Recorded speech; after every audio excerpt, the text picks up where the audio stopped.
పరలోకమందున్న మా తండ్రి, నీ ప్రియకుమారుడు మా రక్షకుడు యేసయ్య నామంలో పరిశుద్ధాత్మ దేవుని సహాయంతో నేను స్తుతిస్తున్నాం, కీర్తిస్తున్నాం. బిడ్డను నిలబెట్టి వాడుకున్నాం. నీ వాక్యం యొక్క ఉద్దేశాన్ని బయలుపరిచావు. వినిన వారు నీ వాక్యాన్ని జాగ్రత్తగా గ్రహించి వాక్యానుసారంగా జీవించుటకు నీ సహాయం వారికి దయచేయి.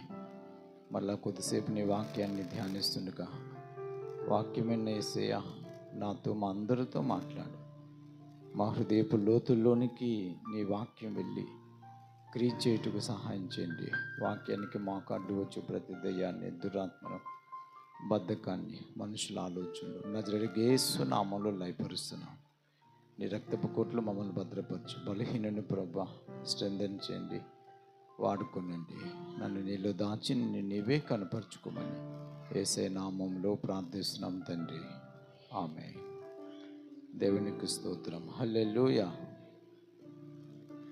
ఇండియన్ క్రిస్టియన్ డే సందర్భంగా మీ అందరికీ ఇండియన్ క్రిస్టియన్ డే శుభాలు తెలియజేస్తున్నాను. దేవుడు మిమ్మల్ని దీవించి తన కృపలో ఆశీర్వదించి కాపాడును గాక. Happy Indian Christian day. ఆమేన్. పక్కలతో చెప్పండి, హ్యాపీ ఇండియన్ క్రిస్టియన్ డే అని చెప్పండి. మళ్ళీ చెప్పండి.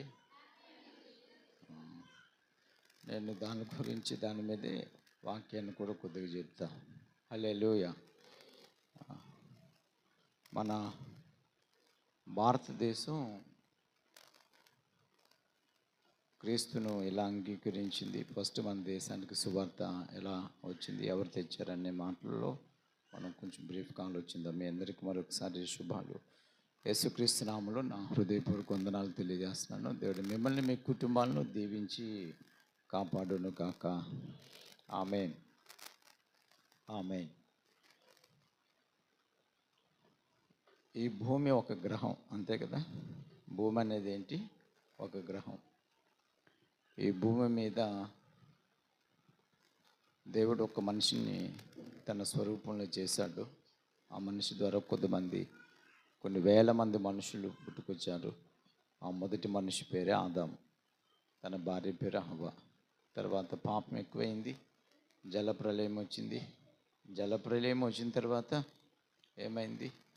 పాపం వలన జలప్రలయంలో మనుషులందరూ చనిపోయారు. అలాంటి పరిస్థితులు ఒకే ఒక కుటుంబం దేవుని దృష్టిలో నీతిగా, యథార్థంగా ఉంది. ఆ కుటుంబమే నోవహు కుటుంబం. సో నోవహు కుటుంబము ద్వారా మరలా భూమి మీద ప్రజలు విస్తరించారు. నోవహుకి ఎంతమంది పిల్లలు? 3 పిల్లలు. అందులో ఒక ఆయన షేమ్. ఈ షేమ్ నుంచి వచ్చిన సంతానమే యాషియన్ పీపుల్ అనమాట. మన ఆమె నుంచి నల్ల బ్లాక్స్ వచ్చారు ఎక్కువ మంది. సో వైట్ పీపుల్ అంతా జోఫత్ నుంచి వచ్చారు. ఇలాగా మన దేశం ఎక్కడి నుంచి వచ్చింది? షేమ్ నుంచి వచ్చింది. షేమ్ సంతానమే మనది. ఇది ఆదికాండం 10వ అధ్యాయంలో మీకు కనిపిస్తుంది. తర్వాత చదువుకోండి. దాన్ని నేను యూట్యూబ్లో నా మెసేజెస్లో చెప్పాను. ఆదికాండం వివరణలో 10th చాప్టర్లో.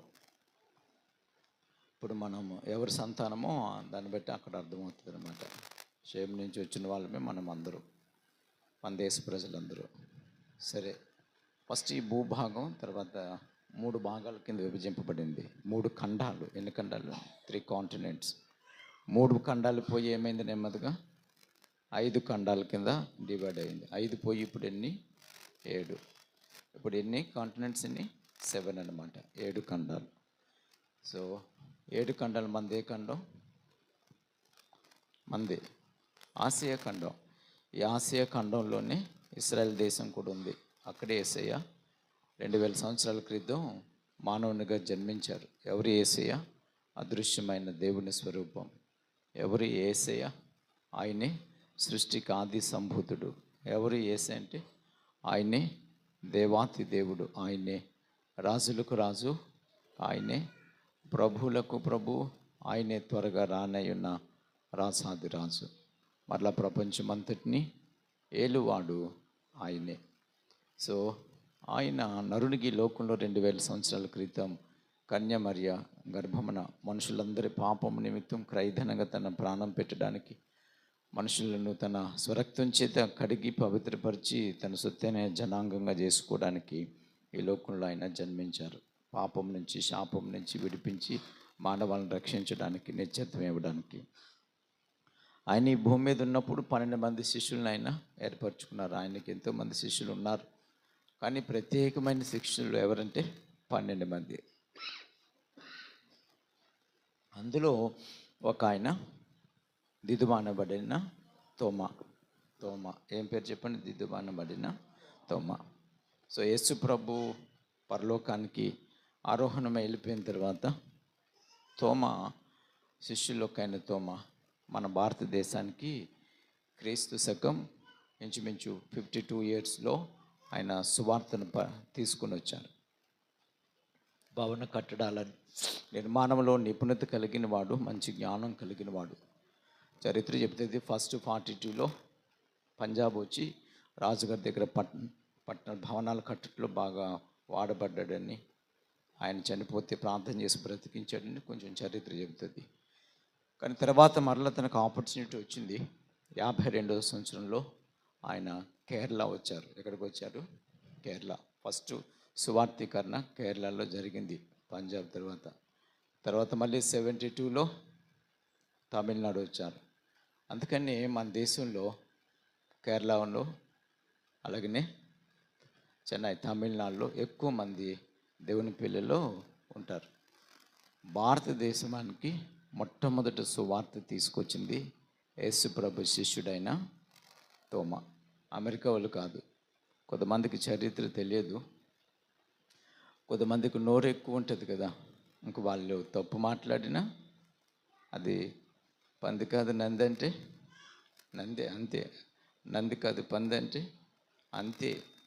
సో కొంచెం నోరున్న వాళ్ళు ఇంకా వాళ్ళని ఎవరు పట్టించుకోరు, డామినేట్ చేయలేక వదిలేస్తారు. ఇంకా వాళ్ళు అంతే చెప్పిన వెంటనే వదిలేస్తారనమాట. వాళ్ళు అనుకుంటారు మేము గెలిచిపోయాం అనుకుంటారు.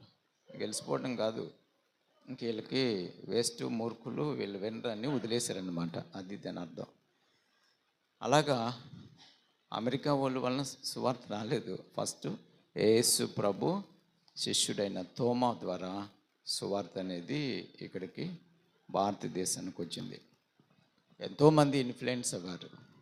బ్రాహ్మణులు మొట్టమొదటిగా యేసు ప్రభువును సొంత రక్షకునిగా ఆ కాలంలో అంగీకరించారు. అంటరాని వారికి, అంటరాని ప్రజలకు సువార్త ఫస్ట్ కాదు. ఫస్ట్ యాక్సెప్ట్ చేసింది గాస్పల్ వాళ్ళే, బ్రాహ్మణులే. అర్థమవుతుందా? ఆ తర్వాత నుంచి వాక్య పరిచర్య ఆగిపోలేదు. భారతదేశంలో అలా సువార్త ప్రకటింపబడుతూనే ఉంది. దేవుడు మన దేశాన్ని ప్రేమించారు. మన దేశాన్ని కాదు, భూమి మీద ఉన్న దేశం అంతటిని, అన్ని దేశ ప్రజలను ప్రేమించారు. కనుక భారతదేశం ఒక ప్రత్యేకమైన భూభాగం కాదు. భూమి అనే ఈ గ్రహం మీద ఒక చిన్న పార్ట్, అంతే, చిన్న పార్ట్. భారతదేశం ఒక భూమి, అమెరికా ఒక భూమి, రష్యా ఒక భూమి కాదు. ఎన్ని భూములు ఉన్నాయి? చదువుకున్న వాళ్ళు తెలుస్తుంది. ఎన్ని భూములమ్మా? భూమి ఎన్ని తెలియదా? ఎన్ని భూములు? ఒకటే భూమి. అలా చూస్తున్నట్టు తెంగరోళ్ళగా. ఎన్ని భూములు? ఒకటే భూమి, ఒక్కటే. అది ఒక గ్రహం, అంతే. ఆ ఒక్క భూమి మీదే సూర్యుడు ప్రకాశిస్తున్నాడు. ఆ ఒక్క భూమి మీదే చంద్రుడు ప్రకాశిస్తున్నాడు. నక్షత్రములు వాటి కాంతిని ప్రకాశింపనిస్తున్నాయి. సో ఈ భూమి అనే గ్రహం మీద మందొక ఒక ప్రాంతం, అంతే. భారతదేశం అనేది ఒక ప్రాంతం. కనుక దేవుడు అందరినీ ప్రేమించాడు. అందుకనే సువార్త 3 ఖండాలకి ఫస్ట్ వెళ్ళిన తర్వాత 5 ఖండాలకి వెళ్ళిన తర్వాత ఇప్పుడు 7 ఖండాలకి, ఖండాల నుంచి రాష్ట్రాల నుంచి ప్రాంతాలకి సువార్త ప్రకటించబడింది. యేసుని గురించిన సువార్త, యేసు ప్రభువుని గురించిన సువార్త. సో దేవుడు లోకమును ఎంతో ప్రేమించాడు. ఎంత ప్రేమించాడంటే తన ప్రాణము పెట్టినంతగా. భూమి మీద ఏ మనిషి కొరకు ప్రాణం ఎవరు పెట్టలేరు, కానీ దేవుడు మనల్ని ప్రేమించారు కాబట్టి మనము ఆయన ప్రేమ పొందడానికి అర్హత లేని వాళ్ళం. దేవుడు మనల్ని జ్ఞాపకం తెచ్చుకోవడానికి కూడా మనకు యోగ్యత లేదు. అందుకే భక్తుడు అంటాడు, నరుని జ్ఞాపకం తెచ్చుకోవడానికి వాడు ఏ పాటి వాడు ఈస్ నథింగ్. సో అలాంటి మనిషిని దేవుడు ప్రేమించాడు. అదే కృప. యోగ్యత లేని మనుష్యుడు దేవుని యోగ్యతను పొందుకున్నాడు. ఎన్నిక లేని మనుష్యుడు దేవుని కృపను పొందుకొని ఎన్నికైన వ్యక్తిగా మారాడు. అందుకని దేవుని కృపను మనం ఎప్పుడూ స్మరించుకుంటూ ఉండాలి. సో ప్రభు సువార్త ప్రియులరా, ఈ తోమా ద్వారా మనకు వచ్చిన తర్వాత ఇప్పుడు మనం అందరం దేవుని పిల్లలం అవ్వాం. మనం కూడా ఆయా వ్యక్తుల ద్వారా సువార్త మనం విన్నాం. కొంతమంది ఒక్కొక్క దైవజనుల ద్వారా మీరు వాక్యం విని మారుమనసు పొందుంటారు. కొంతమంది మీరే క్రైస్తవ కుటుంబంలో పుట్టి పెరిగి సండే స్కూల్కి వెళ్తూ ఏదో సమయంలో ఎక్కడో అక్క అన్న ఎవరో వాక్యం చెప్పడాన్ని బట్టి యేసును సొంత రక్షకునిగా అంగీకరించారు. మీరు యేసుక్రీస్తును సొంత రక్షకునిగా అంగీకరించడానికి దేవుడు ఎవరో ఒక వ్యక్తిని ఉపయోగించుకున్నారు. ఆ వ్యక్తి ఎవరో అది మీకు తెలుస్తుంది కదా. కృతజ్ఞత కలిగి ఉండాలి. పలానా అన్న, పలానా అక్క, పలానా దిన వాక్యాన్ని చెప్పడాన్ని బట్టి నేను ప్రభువును అంగీకరించాను. దేవునికి కృతజ్ఞత స్తుతి చెల్లించాలి. అదే సమయంలో ఆ వ్యక్తిని కూడా మనం అక్కన అన్నో పాస్టర్ గారు సమ్ ఎక్స్పర్ట్స్ మర్చిపోకూడదు. ఊరికైతే ఏంట్రా ఇంకొకరు వచ్చి చెప్తారు నాకు అనకూడదు. అలాంటి కృతజ్ఞత లేని జీవితం. మనిషి ఎప్పుడు కృతజ్ఞత కలిగి హంబుల్గా ఉండాలి. అది ఆశీర్వాదకరం. ప్రక్క వాళ్ళతో చెప్పండి, మనుషులు ఎప్పుడు అంటే మనమే ఎప్పుడు కృతజ్ఞత కలిగి ఆశీర్వాదకరంగా ఉండాలి. అది కృతజ్ఞులుగా ఉండడానికి వీల్లేదు. సో యేసయ్యను మనము ఇప్పుడు యాక్సెప్ట్ చేసాం, మంచిదే. మనము క్రీస్తు సువార్తను మనం ప్రకటిస్తున్నామా? ఇది ప్రశ్న. సో ఈ దేశంలో మనం ఉన్నాం. మీరు కోడేరులో ఉన్నారు, నేను పిఠాపురంలో ఉన్నాను. మనం నివసించే ప్రాంతంలో మనము క్రీస్తుని ఎంతవరకు తెలియని మనుషులకు తెలియజేస్తున్నాం. ఇది ఈరోజు మనం దృష్టి పెట్టాలి. సువార్తీకరణ ఏంటి చెప్పండి, మళ్ళీ చెప్పండి. సువార్తీకరణ చేయడానికి ప్రియులరా థియలాజికల్ కాలేజ్కి మీరు వెళ్ళవలసిన పని లేదు. సువార్తీకరణ చేయడానికి ఏదో పట్టభద్రులు అవ్వాల్సిన పని ఏం లేదు. యేసుని సొంత రక్షకునిగా అంగీకరిస్తే సరిపోతుంది. మీరు కలిగిన అనుభవాన్ని, మీరు ఎలా ప్రభువుని యాక్సెప్ట్ చేశారో మీ ఎక్స్పీరియన్స్ని తెలియని వాళ్ళకి తెలియచేయటమే సువార్తీకరణ. ఇంకా ఆయన గురించి ఆయన ఏమి చేయగలరో ఆ విషయాలు నీడైన వాళ్ళకి, కష్టంలో ఉన్నారనుకోండి, భయపడదు, మీ కష్టం నుంచి విడిపించడానికి ఆయన సమర్థుడు. That is good news for them. రోగి ఉన్నారనుకోండి, భయపడద్దు, నీ రోగం ఆయన స్వస్థపరచగలడు. ఎందుకంటే ఆయన పొందిన దెబ్బల చేత స్వస్థ. అంతే, అదే గాస్పల్ అంటే, అదే సువార్త. అప్పులు బాధల్లో కూరుకుపోతున్నారు, ఏం భయపడద్దు, దేవుడు కురింగిన వారిని లేవనే. That is gospel. ఆ వ్యక్తికి అదే గాస్పల్. హల్లెలూయా. నిరాశలు ఇంకా చచ్చిపోతాం, సూసైడ్ చేసుకుందాం అనుకుంటే ఏదో పరిస్థితులు బట్టి తట్టుకోలేక భయపడద్దు. జీవితం ఉంది, అన్నిటినీ జయించడానికి దేవుడు శక్తి ఇస్తారు. ఆయనకి సమస్తము సాధ్యమే. That is gospel. అర్థమైందా? సో నీడీ పర్సన్స్కి ఏంటి అవసరమో దాని నిమిత్తమే ప్రభు ఏం చేయగలడు అనేది ఆయన బలము, ఆయన ప్రభావము ఈ క్రియలన్నీ చేస్తుంది. అది వివరించి చెప్పటమే సువార్త. దీనికి ఏదేదో చేసేసి మనము హడావిడి చేయవలసిన పని ఏమీ లేదు. Very simple. ఇది ఎక్కడ చేయొచ్చు? ఎక్కడైనా చేయొచ్చు. ఎప్పుడు చేయొచ్చు? ఎప్పుడైనా చేయొచ్చు. ఎవరి మధ్య ఎవరికి అవసరమైతే వాళ్ళకి. సో అవసరత నాకు లేదన్నా అన్నారనుకోండి, ఆకలేస్తుంది పాపం, మనం చూసాం ఆకలిగా ఉన్నాడు చాలా అని చెప్పి భోజనం పెడతాను బాబు అన్నావు అనుకో, నాకు అవసరం లేదు నీ అన్నం అంటే ఏం చేయాల? మానేయాలి. అంతే కదా.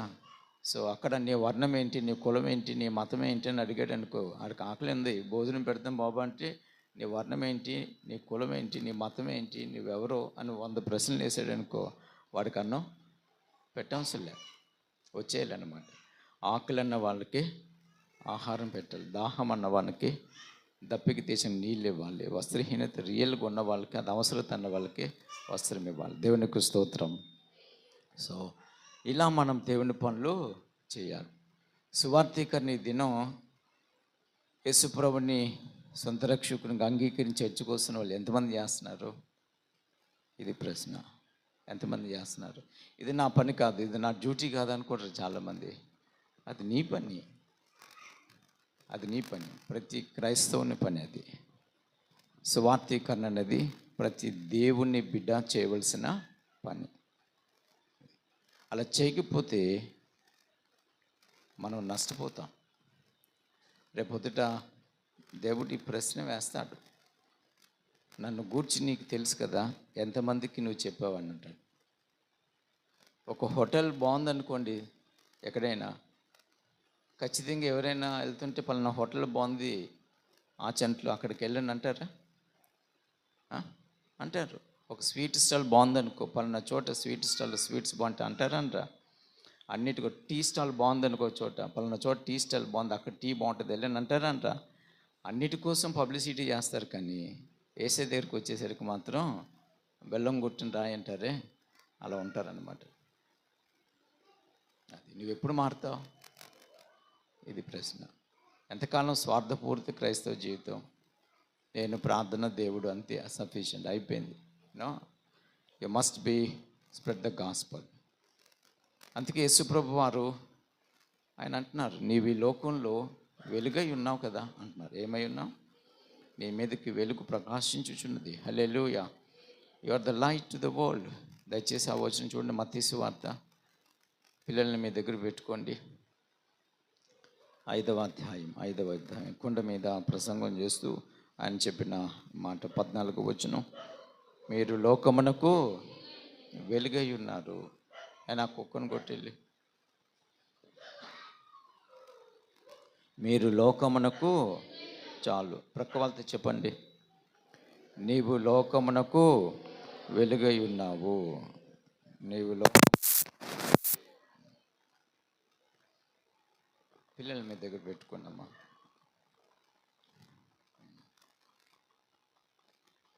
మళ్ళీ చెప్పండి ప్రక్క వాళ్ళతో. అంటే ఇప్పుడు ఏం చేయాలి? నీ మీద వాస్తవానికి మనం వెలుగు కాదు. Once a time we are all in the darkness. ఒకప్పుడు మనం అందరము చీకటి. అదే వాక్యం చెప్తుంది. పూర్వము మీరందరూ ఎఫెసీయులకు రాస్తూ పౌలు చెప్పిన మాట, ఎఫెసీయులకు రాస్తూ పౌలు చెప్పిన మాట మనం చదువుతాం. 5వ అధ్యాయము 8వ వచనం, మీరు పూర్వమందు చీకటి అయి ఉండిరి, ఇప్పుడైతే ప్రభువునందు వెలుగై ఉన్నారు. చాలమ్మా. పూర్వం నేను, మీరందరూ, మన పూర్వీకులందరూ ఎవరు? చీకటి. చీకటి అంటే ఏంటి? పాపం. ఈ లోకంలో జన్మించిన ప్రతి మనిషి, ఏ మతంలో పుట్టినా, ఏ కులంలో పుట్టినా, ఏ జాతిలో పుట్టినా, ఏ దేశంలో పుట్టినా, చివరికి ఇస్రాయేల్ దేశంలో పుట్టినా, అమెరికా దేశంలో పుట్టినా, ఎక్కడ పుట్టినా, every human is the sinner. ప్రతి మనిషి పాపియే. అర్థమైంది? ప్రతి మనిషి పాపియే, అంతే. గొప్ప చెప్పుకోవడానికి ఏమీ లేదు. ప్రతి మనిషిలో ఏదో ఒక పాపం ఉంది. పాపము చేయని నరుడు ఈ భూమి మీద ఎవరు లేరు. మహానుభావుడైనా, గొప్పవాడైనా, ఎవరైనా ఏదో సమయంలో ఏదో పాపం చేస్తారు. అబద్ధమే పాపం, మోసం చేయటం, లంచగొండితనం పాపం కదా, చాడీలు పాపం, అసూయ పాపం, మతోన్మాదం పాపం, కక్షలు పాపం, క్రోధములు పాపం, భేదాలు, జాతి భేదం, కుల భేదం, మత భేదం పాపం, మోసం చేయటం పాపం, అరాచకం పాపం, అన్యాయం పాపం. ఈ భూమి మీద ఎవరున్నారు పాపం చేయని వాళ్ళు? అందుకు దేవుని వాక్యం చెప్తుంది, పాపంలో వచ్చే జీతం మరణం. It's eternal death. ఇది నిత్య మరణం. ఈ మరణమే రెండవ మరణం. ఈ రెండవ మరణమే నిత్యాగ్ని. అగ్ని ఆరదు, పురుగు చావదు. హెల్. సో ఈ భయంకరమైన నరకపాత్రులవుతున్న ఈ మనుషులను బ్రతికించి వాడే యేసయ్య. ఆ యేసు గురించి మనం విన్నాం. సో పూర్వం నేను, మా పితరులు కావచ్చు, the role in the darkness. వాళ్ళందరూ పాపులే. అర్థమైందా? క్రిస్టియన్గా ఫ్యామిలీలో పుట్టిన దే ఆర్ ద సిన్నర్. క్రైస్తవ కుటుంబంలో పుట్టినప్పటికీ వాళ్ళెవరు పాపులే. అందుకంటాను, ఏ మతంలో నువ్వు పుట్టినా, ఏ కులంలో పుట్టినా, ఏ జాతిలో పుట్టినా, ఏ దేశంలో పుట్టినా, by birth you are the sinner. మిగతాన్ని సెకండరీ. అది మనుషులు కల్పించుకున్నవి. మతం, కులం, జాతి భేదం, దేశ విభజన ఇదంతా మనుషులు కల్పించుకున్నవి. ఈ ఖండాలు విడిపోవటం ఇవన్నీ అంతా ఏంటి? మనుషులు సెట్ అవ్వకే కదా, మైండ్ సెట్ సెట్ అవ్వక విడిపోయారు, అంతే కదా. విడిపోయారు, ప్రాంతీయుల కింద, భాషల కింద విడిపోయారు. సో ఆ దినం నుంచి ఈ దినం వరకు ప్రియులరా, ప్రతి మనిషి బేసికల్గా ఆలోచిస్తే you are in the darkness. కానీ దేవుడు యేసు ప్రభు ఈ లోకంలో చీకట్లో ఉన్న మనల్ని ఏం చేశారు? తన వాక్యపు వెలుగు మనలోనికి పంపి, వాక్యమే వెలుగు. The word of God is the light. దేవుని వాక్యము వెలుగు కదా. భక్తుడు అంటాడు, నీ వాక్యము నా పాదములకు దీపం. దీపం, నీ వాక్యము నా పాదములకు దీపము. టార్చ్ లైట్ కాదు, దీపం అంటే ల్యాంప్. ఇంగ్లీష్ బైబిల్లో మంచిగా కింగ్ జేమ్స్ వచ్చింది ల్యాంప్. ఏంటి ల్యాంప్? అరకిల్లాంతరు తెలుసా మీకు ఎవరికైనా? అరకెళ్ళి లాంతరు తెలుసా? ఎంతమంది తెలుసు? వీళ్ళందరూ ఇలా చదువుతున్నారు మొఖం చెట్లేండి. సంతమ్మ ఆవిడకి పాపం తెలియట్లే. హల్లెలూయా. అరకెళ్ళి లాంతరు ఎవరికి తెలుసు? తెలీదా? ఫ్యాట్స్ ఓయ్ బాబాయ్, ఎక్కడన్నా ఉంటే చూపించండి. వీళ్ళకి అరకెళ్ళి లాంతరు. చిమ్మిని ఉండి కింద కిరోసిన్ ఉండి చెప్పు, తర్వాత బొమ్మేసి చూపించు. హల్లెలూయా. అది లాంతర్ అనమాట. నువ్వు ఒక అడుగేస్తే కొంచెం దూరం వస్తే మళ్ళీ అక్కడికి వెళ్తే అది అలా చూపిస్తుంది. అలాంటిది వాక్యం. నువ్వు ఒక్కొక్క అడుగుకి వెయ్యాలి. ఇక్కడ కూర్చుంటానే అక్కడ పోతాను ఒక జంపులు అంటే అవ్వదు. స్టెప్ బై స్టెప్ అడుగు అడుగు నిన్ను నడిపించేది దేవుని వాక్యం. Praise the Lord. It's a lamp. So real light ఎవరంటే God is the real light. Who is the God? Jesus is the God.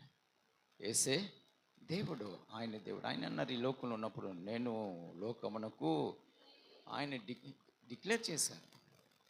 ఒక నేను వెలుగేమో అనలేదు. I'm the light to the world. 12వ వచనం 8వ అధ్యాయం యోహాను సువార్త 8వ అధ్యాయము 12వ వచనం, నేను లోకమునకు వెలుగును.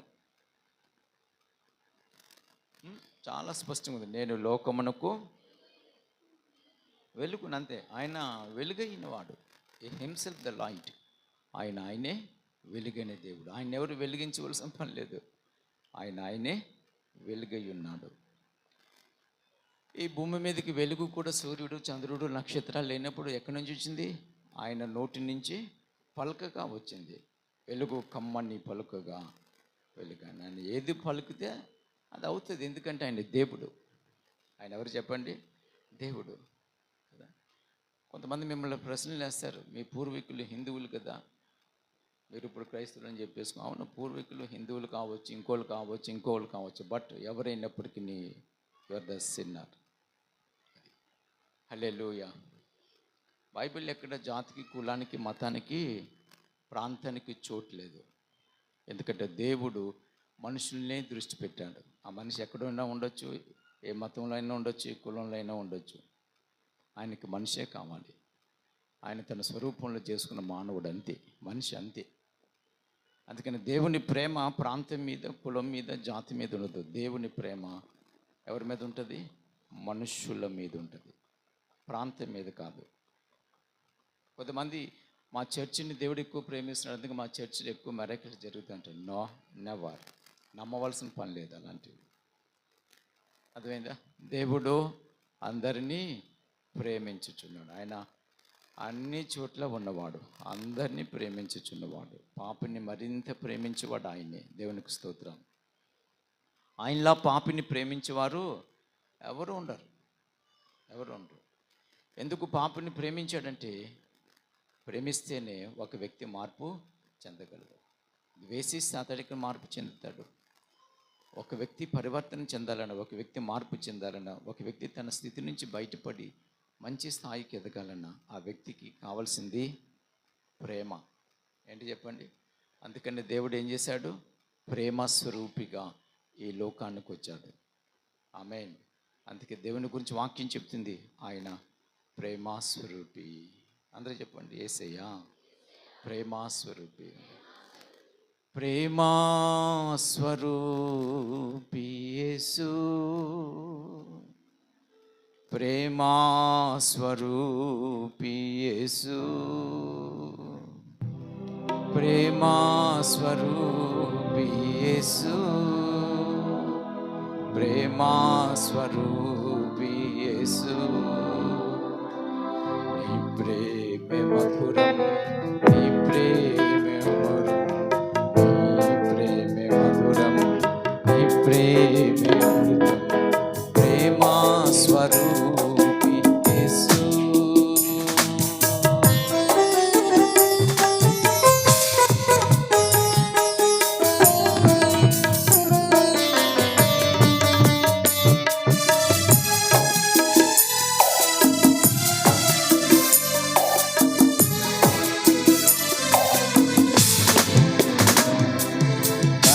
కన్న మిన్నగా ప్రేమించావు, తండ్రి కంటే గొప్పగా పోషించావు.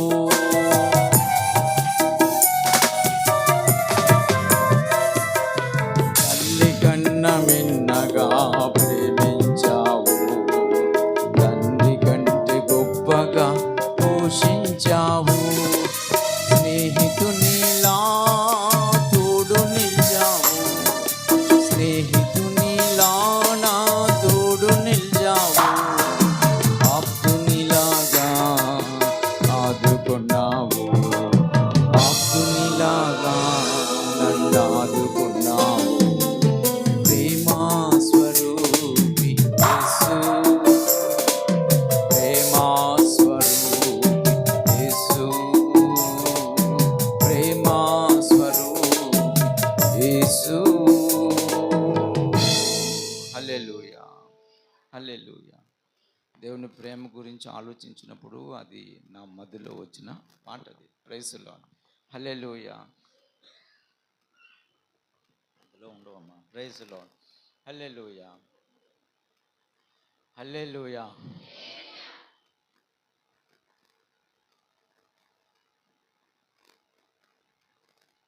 So God is love.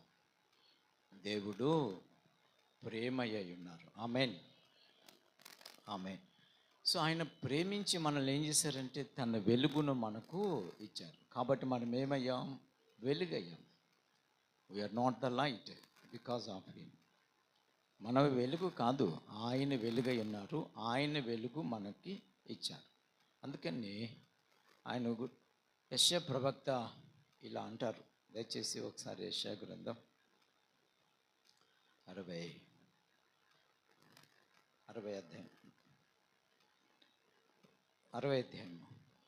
620 page. నీకు వెలుగు వచ్చి ఉన్నది, లెమ్ము తేజరిల్లుము, యెహోవా మహిమ నీ మీద ఉదయించను. ఇది ఇశ్రాయేలు దేశం గురించి ప్రవచనాత్మకమైన అధ్యాయం ఇది. బట్ వాక్యము అందరికీ అన్ని సమయాల్లో అన్వయించుకున్న తగినది. Praise the Lord. కనుక ప్రభు వాక్యం చెప్తుంది, నీ మీదకి ఏమొచ్చింది? వెలుగు. కాబట్టి మనం ఏం చేయాలి?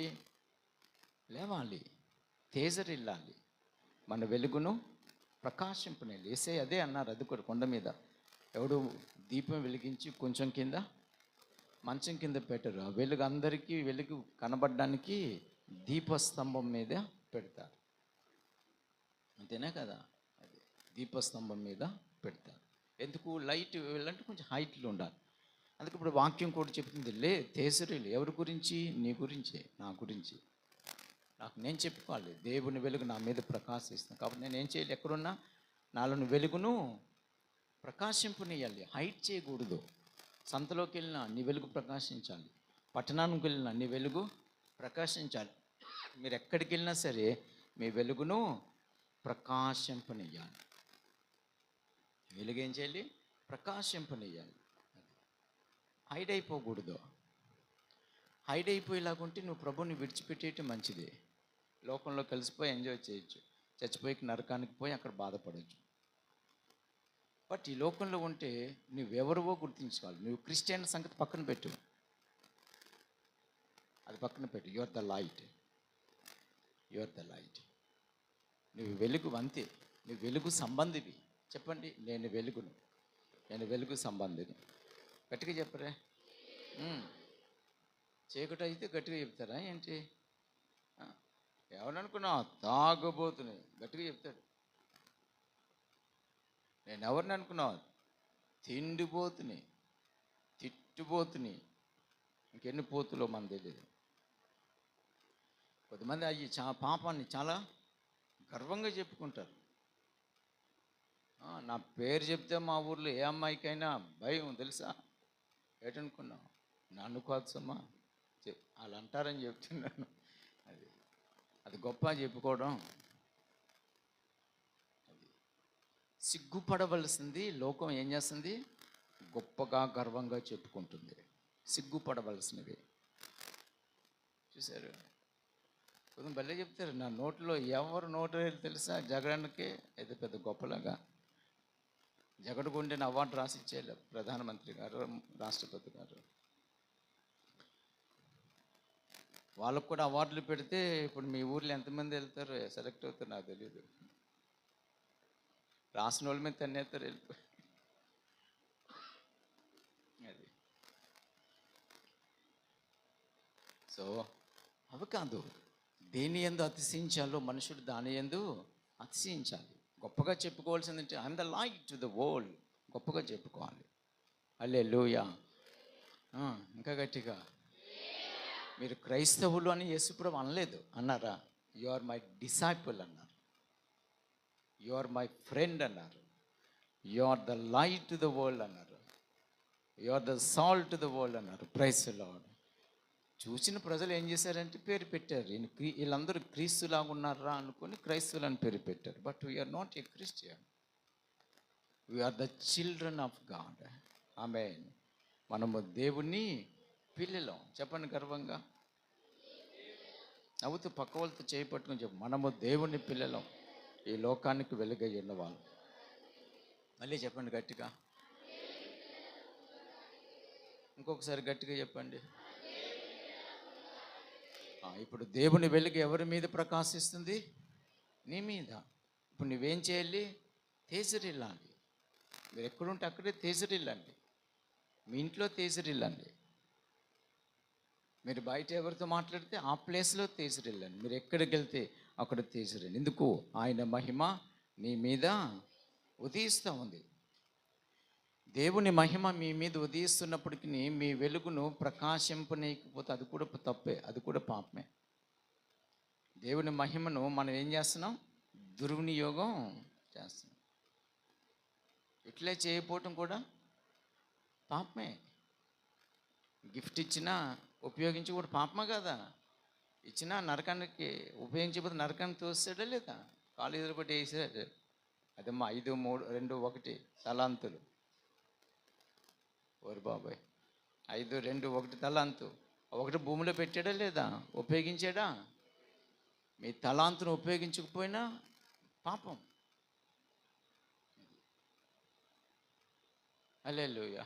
సో మీ గిఫ్ట్స్ అయినా ఏదైనా సరే మీరు ఏం చేయాలి?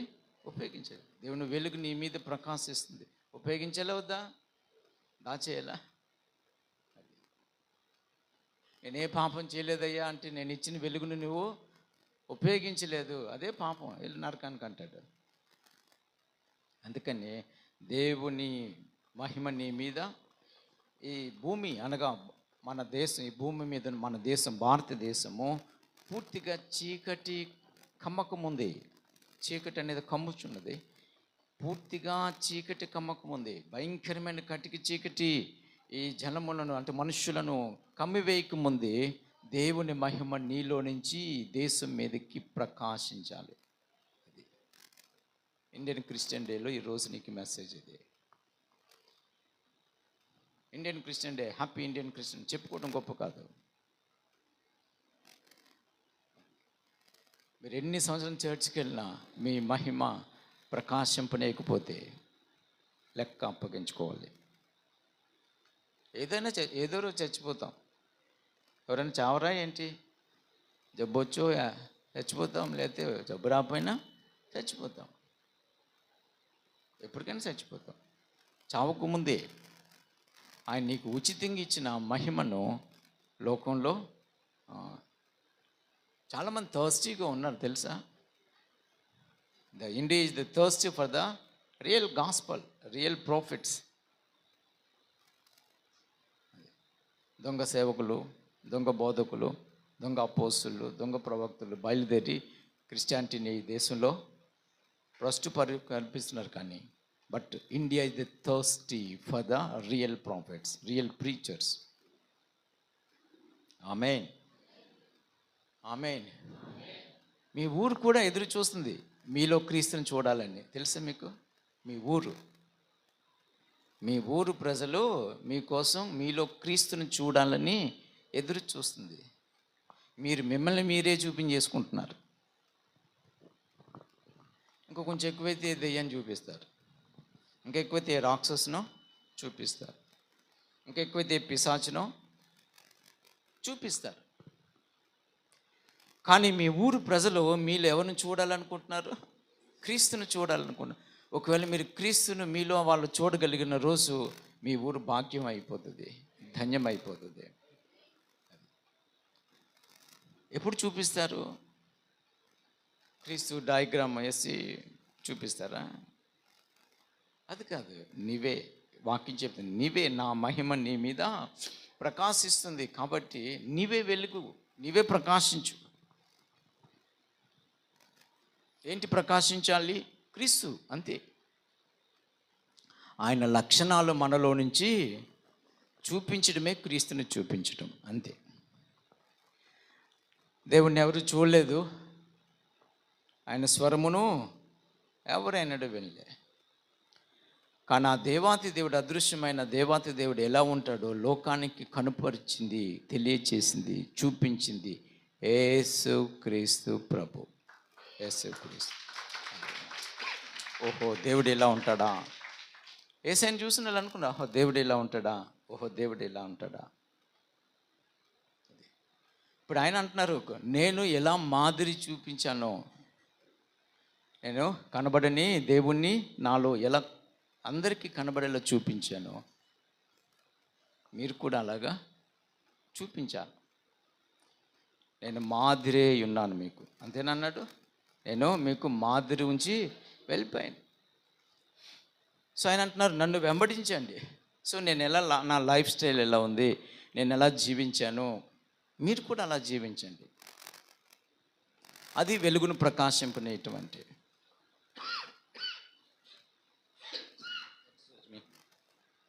ఆయన పరిశుద్ధుడు. మన లైఫ్లోంచి ఏం చేయాలి? పరిశుద్ధతను చూపించాలి.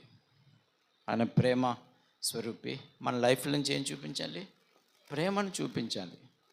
మనల్ని మెచ్చుకునే వాళ్ళని ప్రేమించడం కాదు ఈ ప్రేమ. మనల్ని ద్వేషించే వారిని, మనల్ని అవమానపరచు వారిని, మనల్ని కించపరచు వారిని, మనల్ని రోడ్డుకి ఈడ్చు వాళ్ళని, మనమంటే శత్రువులుగా భావించిన వాళ్ళని, మనల్ని చంపు వాళ్ళని సైతము మనం ఏం చేయాలట? ప్రేమించాలి. ఎందుకంటే యేసయ్య అలా చేశాడు. ఆయన తిట్టినోళ్ళని ప్రేమించాడు, ఆయన కొట్టినోళ్ళని ప్రేమించాడు, ఆయన మీద కాండ్రకించి ఉమ్మ వేసిన వాళ్ళని ప్రేమించాడు, ఆయన పొడిచిన వాళ్ళని ప్రేమించాడు, ఆయన చంపిన వాళ్ళని ప్రేమించాడు. అవునా కదా? చెప్పరేమా? కనుక ఆయన అంటున్న మాట, నేను ఎలా ప్రేమ చూపించానో మీరు కూడా అలాగే ప్రేమ చూపించాలి. దేవునికి స్తోత్రం. హల్లెలూయా. ఇంకట్టుగా చెప్పండి.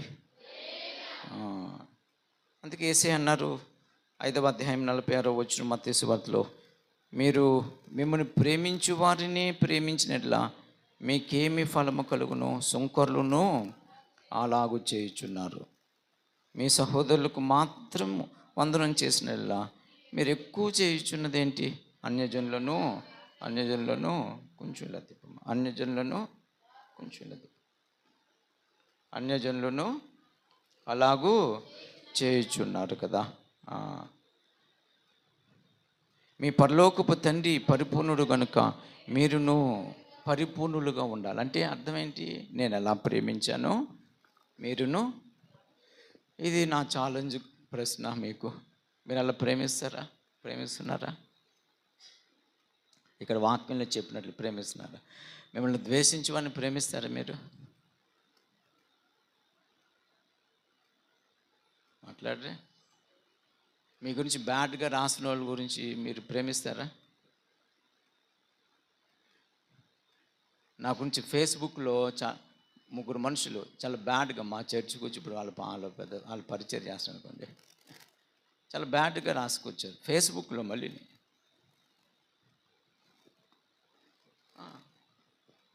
ఇప్పటికీ వాళ్ళ గురించి నాకు తెలిసిన వాళ్ళకి తెలియదు, నేను వాళ్ళకి చెప్పలే. వాళ్ళకి కష్టం వచ్చినా వెళ్ళాను, బాధ వచ్చింది వెళ్ళాను, వాళ్ళకి శ్రమ వచ్చింది మళ్ళీ నేను అవసరం అయ్యాను వెళ్ళాను. I love them. మనం ఆలోచించాలి కొంచెం. క్రీస్తు ప్రేమ మనలో బలవంతం చేస్తుంది. Is love. ఆయన ప్రేమయ్య ఉన్నారు, మనం కూడా ఏమై ఉండాలి? వాక్యం ఏం చెప్తుంది? మీరు క్రీస్తుని ఈ లోకం అంటే దేశమంతా మీరు తిరగలేరు. మీరు ఎక్కడుంటే అక్కడ క్రీస్తును చూపించండి, అంతే చాలు. హల్లెలూయా. మీ మాటల్లో క్రీస్తుని చూపించాలి. ఎవరైనా అన్నోన్ పర్సన్, అమ్మాయి ఏదో చాలా కాలమైంది తెలిసి, మా బాగున్నావు తెల్లి అంటే, నీ పేరు ఏం పేరు తెల్లి?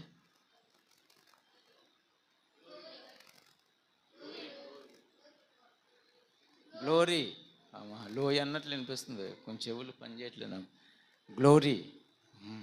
నిన్ను ఎవరైనా దారిలో కలిసి గ్లోరీ అమ్మ చాలా కాలం అయింది బాగున్నావా అంటే ఏం చెప్తావు? బాగున్నానని చెప్తుంది. Very good. అమ్మ నీ పేరేంటి? రెబ్కా. అమ్మ రెబ్కా అమ్మ బాగున్నావా అని చాలా కాలం క్రితం కలిసాను అంటే నువ్వేం చెప్తావు? బాగున్నాను అంటారు. అంతే కదా. మీరందరూ పేతురు గారు ఎలా ఉన్నారు? బాగున్నాను అంటారు కదా. అందరూ అలాగంటారు. మీరు ఎలా ఉన్నారంటే అక్కడ కనీసం అయ్యా దేవుని కృపలో బాగున్నానన్న మాట అంటారా? దేవుడైనా మాట్లాడారు, యేసయ్య కృపను బట్టి నేను బాగున్నాను అంటారా? సర్వసాధారణంగా అనరు. చూశారు, మన హృదయం నిండిన దాన్ని బట్టి మన నోరు మాట్లాడతాం. మన హృదయంలో నిండలేదుగా. మన హృదయం నిండా లోకం లోకం లోకం లోకం. కావాలని ట్రై చేస్తే వచ్చేది కాదు ఇది. ఒకసారి అవుతుంది, రెండుసార్లు అవుతుంది, తర్వాత మళ్ళీ మామూలు అయిపోద్ది. నీ హృదయం నిండిపోవాలి. అది క్రీస్తును ట్రై చేయాలి, కనపరచాలి. నీ మాటల్లో కనపరచాలి, నీ చూపుల్లో, నీ ప్రవర్తనలో కనపరచాలి. ఉద్యోగం చేసే వాళ్ళు ఎక్కడ ఉన్నారు, మంచి హై పొజిషన్లో అనుకోండి, ఎవరో వస్తారు, పని ఫైల్ మీద సైన్ చేయాలి, నా పని అయిపోవాలా, ఫాస్ట్గా అయిపోవాలంటే ఏం చేయాలా? సరుకులో అంతే కదా. అయ్యా ప్లీజ్ సార్ ఎంత ఇస్తానో సైన్ చేశానంటే అక్కడ నీ క్రిస్టియానిటీ చూపించాలి. అది అయ్యా నేను దేవుని కుమారుని, ఐఎమ్ ఏ క్రిస్టియన్, తీసుకో, నీ పని కావాలా సైన్ చేస్తా, డబ్బులతో సంబంధం లేదు. దేశానికి ఎలాంటి వాళ్ళు కావాలి? దేశం దోచుకునే వాళ్ళు కాదు. ఒక దేశమైన ఒక ప్రాంతమైన క్షేమాభివృద్ధి చెందాలంటే ఇలాంటి వాళ్ళు అవసరం. అంటే నీవు అవసరం దేశానికి. ఈ దేశం మీద నీ వెలుగు ప్రకాశింపుని. క్రైస్తవ మతం గురించి చెప్పుకోమని చెప్పట్లేదు, దేశంలో క్రీస్తు ఎవరో చూపించు. ఎంతమంది క్రిస్టియన్స్ ఎంప్లాయీస్గా ఉన్నారు కదా, వాళ్ళు దేవుని రాజ్యం కడుతున్నారు అక్కడ. వాళ్ళకి బైబిల్ ఇచ్చితే ప్రసంగాలు చేసేస్తారు తప్ప ఇలాంటి పనులు మాత్రం చేయరు. ఇలాంటి పనులు చేయరు. చాలామందికి తెలిసింది ఏంటంటే నిలబడి వాకింగ్ చెప్పటమే పరిచర్య చేయటం అనుకుంటారు. అదే సేవ. నో, నువ్వు ఎక్కడున్నావు, నీ రియల్ లైఫ్లో క్రీస్తును లోకానికి అన్ని విధాలా కనపరచవచ్చు. మీ ఇంటికి కాయగూరలు ఆయన వస్తారా? చేపలమ్మ, మా అమ్మో తాతో ఎవరో వస్తారా? అవునా కదా? ఛాన్స్ ఉందా లేదా మీకు?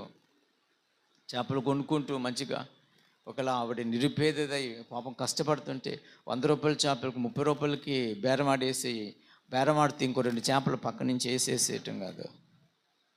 ఆ 100 రూపాయల చేప కష్టమైతే ఏం చేయాల? ఓ 10 రూపాయలు 20 రూపాయలు ఎక్కువైనా ఇవ్వాలి తప్ప, బేరమాడకుండా తీసుకోవాలి తప్ప. అమ్మ, దేవుని నిన్ను ప్రేమిస్తున్నాడమ్మా, చాలా కష్టపడుతుంది ఈ వయసులో సైతం. నీ కొరకు నేను యేసయ్యకు ప్రార్థన చేస్తానమ్మా, మంచిగా పని చేయాలని, ఇంకా శక్తి దేవుడు ఇవ్వాలని. చెప్పలేవా? చేపలు తట్టించి కొట్టేస్తుందా ఏంటి? చెప్పగలరా చెప్పలేరా? అమ్మా, చెప్పారు ఎప్పుడైనా? బేరం ఆడటానికే సరిపోద్ది సమయం అంతా. 100 రూపాయలు అంటే 20 రూపాయల నుంచి మొదలు పెడతారా? 20కి ఇస్తావా, 30కి ఇస్తావా, 40కి ఇస్తావా? ఆమెను బూతులు తిడుతుందో, ఏం మొఖం నీ మొఖం అంటుంది. నీ ముఖం చేపలు కొని ముఖమేనా అంటుంది. తెలిసిపోయింది ఆవిడకి నీ ముఖం క్రీస్తు ముఖం కాదు. చేపలు ఆమె చెప్పేస్తుంది నీ ముఖం క్రీస్తు ముఖం కాదని.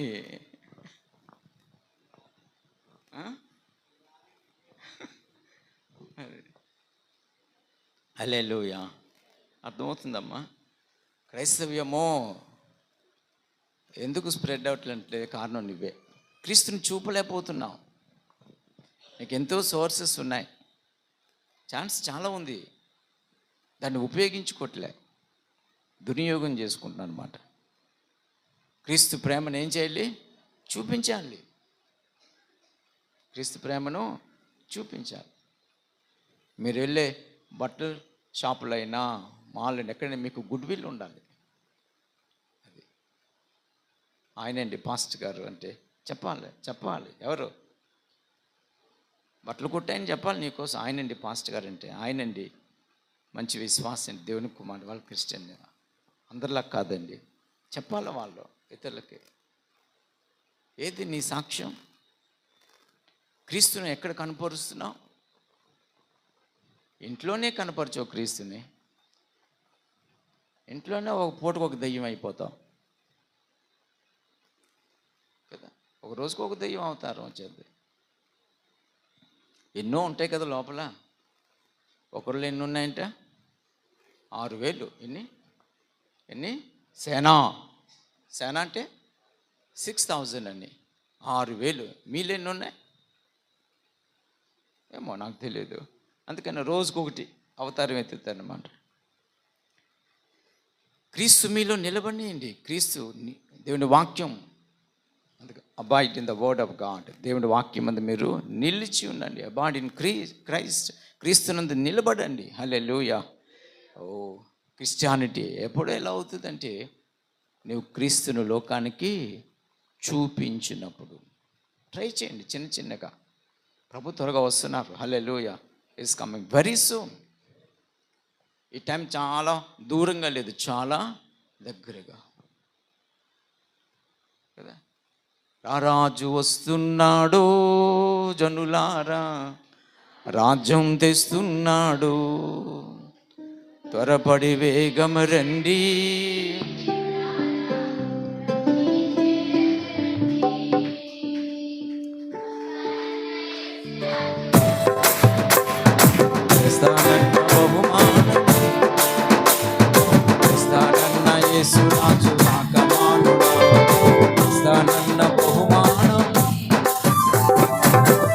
రాజు వస్తున్నాడు,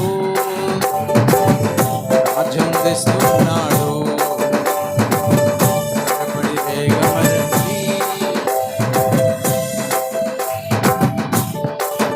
హల్లెలూయా. ఎవరు వస్తున్నారు? ప్రకృతితో చెప్పండి. నీ కొరకు ఏం చేస్తున్నాడు? రాజ్యమా, తిట్లు మూట, బహుమానమా?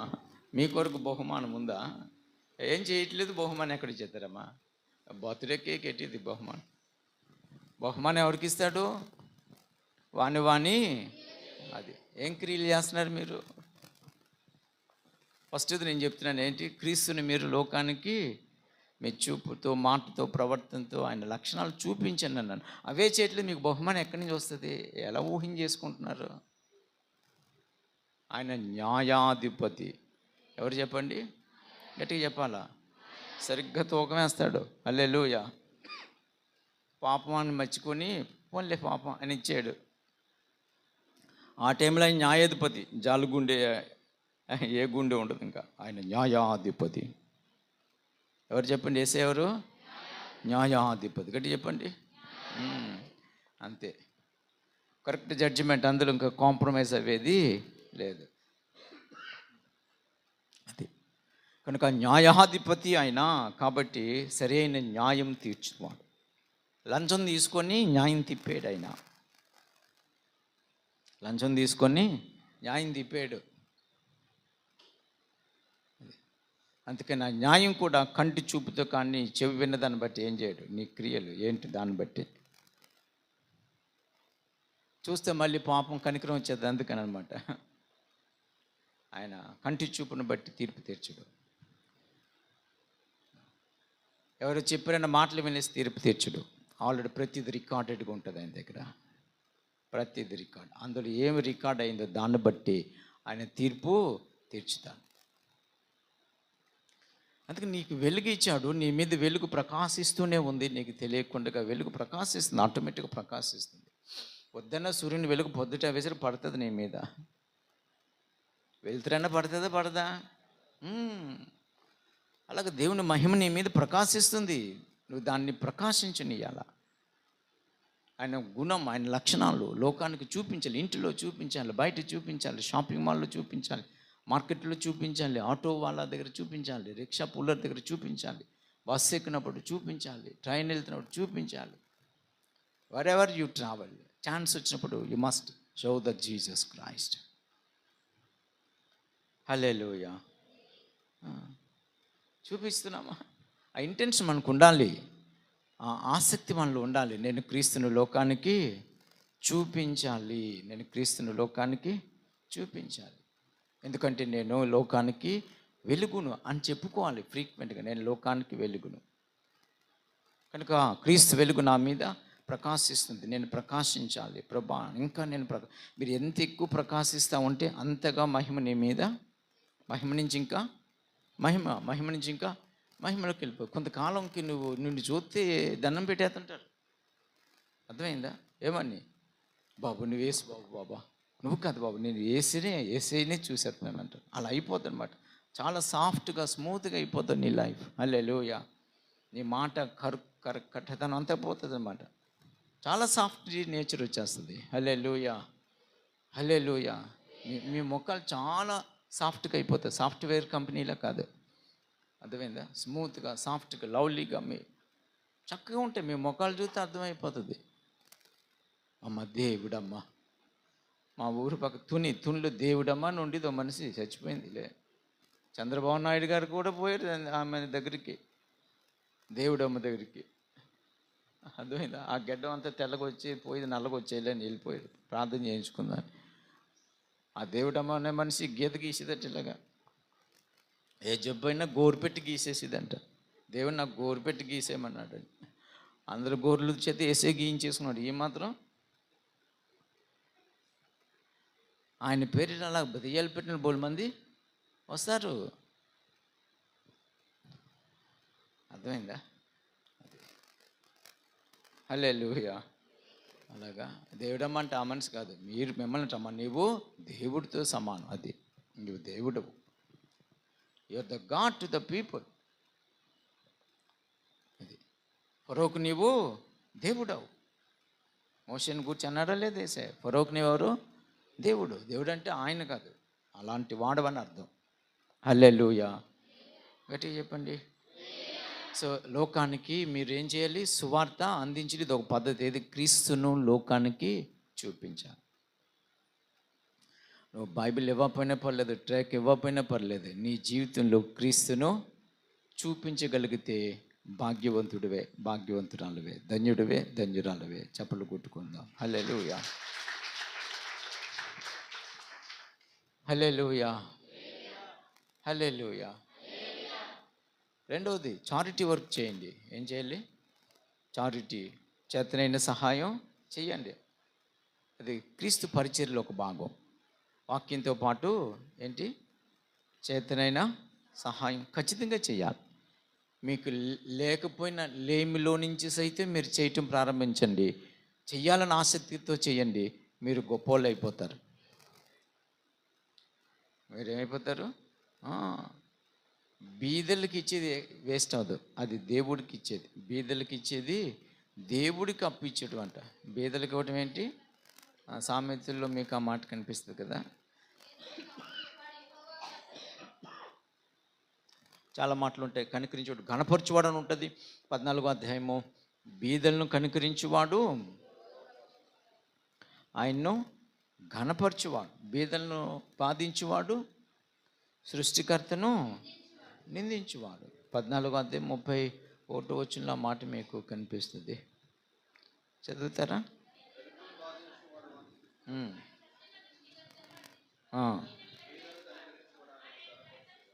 వెరీ గుడ్, హల్లెలూయా. సో అలాగనే బీదలకి ఇచ్చేవాడికి యెహోవాకు అప్పిచ్చేవాడు, అది కూడా ఉంటుంది. అమ్మ చదవండి, చదువు.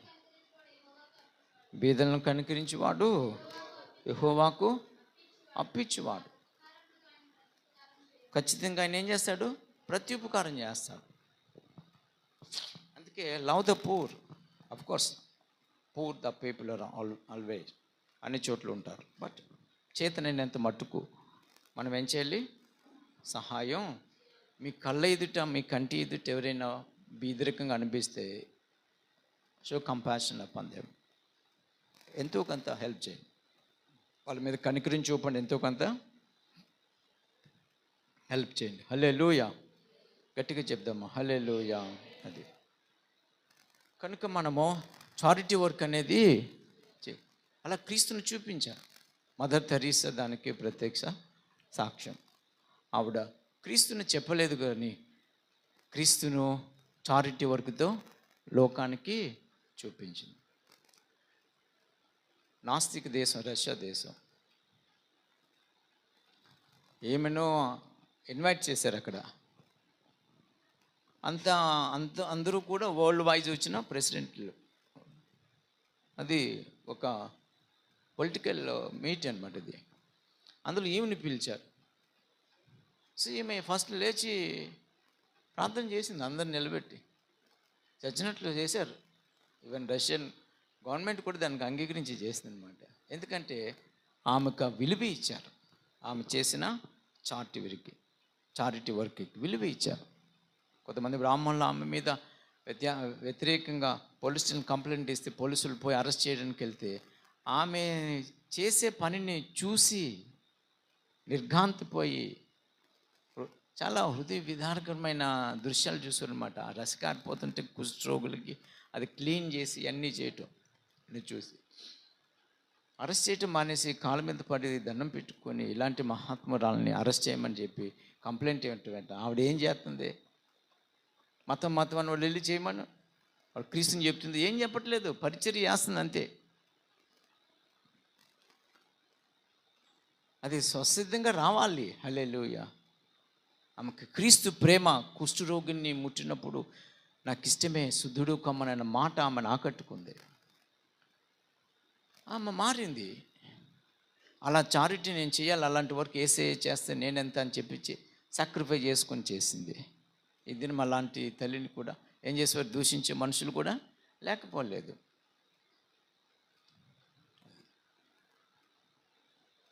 హల్లెలూయా, గట్టిగా చెప్పండి.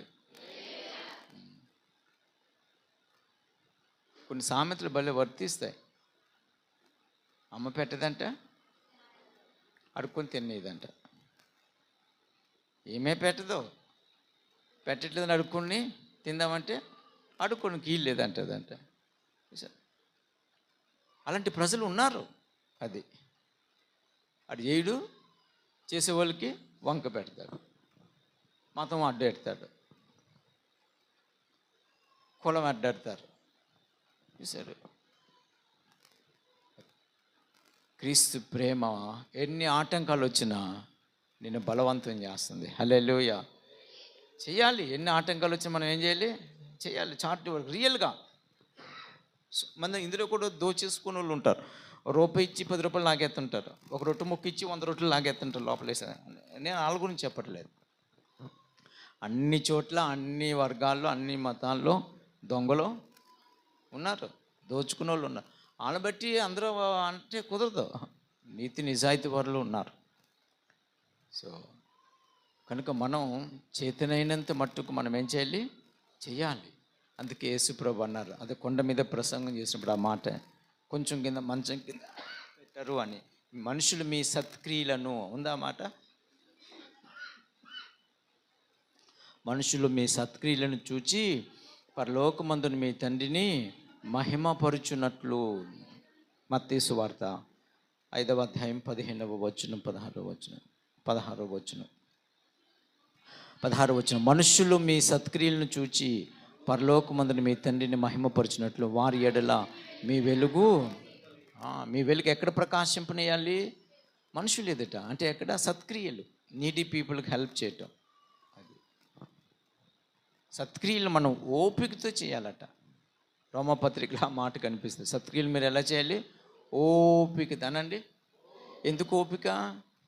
ఫోన్లైన్ పిలిచి ఎత్తిననుకో, వీడికి ఏదో వచ్చేస్తుంది అంటారు, వీడికి ఏదో కలిసి రాకుండా ఇస్తాడు అంటారు. అందుకే ఏముండాలి ఇప్పుడు మనకి? ఓపిక ఉండాలి, ఓర్పు సహనం ఓపిక ఉండాలి. అర్థమైందా? అనేవాళ్ళు అంటుంటారు కదా, అది మనకు ఆశీర్వాదమే. హల్లెలూయా, హల్లెలూయా. కనుక రెండోది ఏం చెప్పాను? సత్క్రియలు, మంచి పనులు. యేసుప్రభు చేయమన్నాడా వద్దన్నాడా? చేయనోళ్ళు కూడా నరకమే. నేను ఆకలితో ఉన్నాను, 25వ అధ్యాయంలో మత్తయి సువార్తలో, నేను ఆకలితో ఉన్నాను, అన్నం పెట్టావా? వస్త్రహీనుడు నన్ను వస్త్రం చలిగా ఉన్నాను, దుప్పటి కప్పావా అన్నారా? లేదు చెప్పండి. నువ్వెప్పుడు వచ్చావు ప్రభు అన్నారు. ఈ నా సహోదరుల్లో ఒకనికి మీరు చేస్తే నాకు చేసినట్లు, మీరు చేయలేదు కాబట్టి నాకు చేయలేదు. వీడిని ఎక్కడ వేసేయాలన్నాడు? నరకంలో. మీరు ఎంత భక్తి చేసినా, హల్లెలూయా స్తోత్రం అని ఎంత స్తుతి చెప్పి అన్నీ చేసినా, చేతనైన సహాయం మీరు చేయకపోతే నరకానికి వెళ్ళడానికి ఛాన్స్ ఉంది. లెనిన్ సిద్ధాంతం అపోస్తుల నుంచి వచ్చింది. లెనిన్ సిద్ధాంతం ఎక్కడి నుంచి వచ్చింది?